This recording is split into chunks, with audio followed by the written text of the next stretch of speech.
Good news para kareng kay katamong health workers sa magsilbi inyong public health emergency pauli ning COVID-19.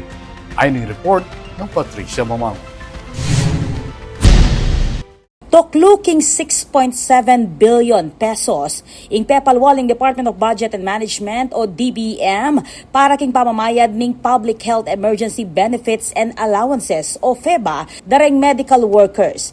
Agpang kang Budget Secretary Amena Pangandaman, saklo ning pondong iting kabilugang 1,411,546 FEBA claims maniba 2021 hanggang 2023 dareng magobra kareng local government units, pribadong ospital, state universities at aliwa pang institusyon. Ing pondo, ibatya king strengthening assistance for government infrastructure and social programs o SAGIP, lalam ning unprogrammed appropriations ning 2025 General Appropriations Act.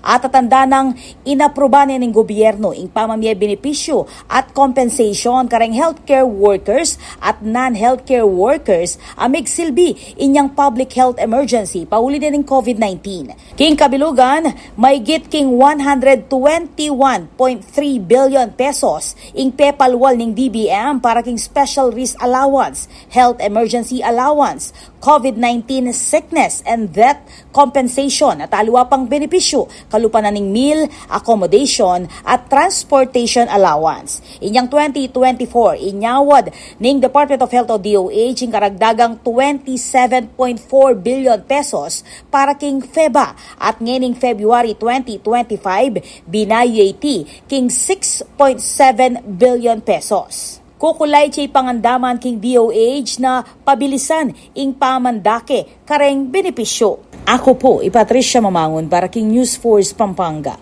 Balitang tutuking balen, susuyo.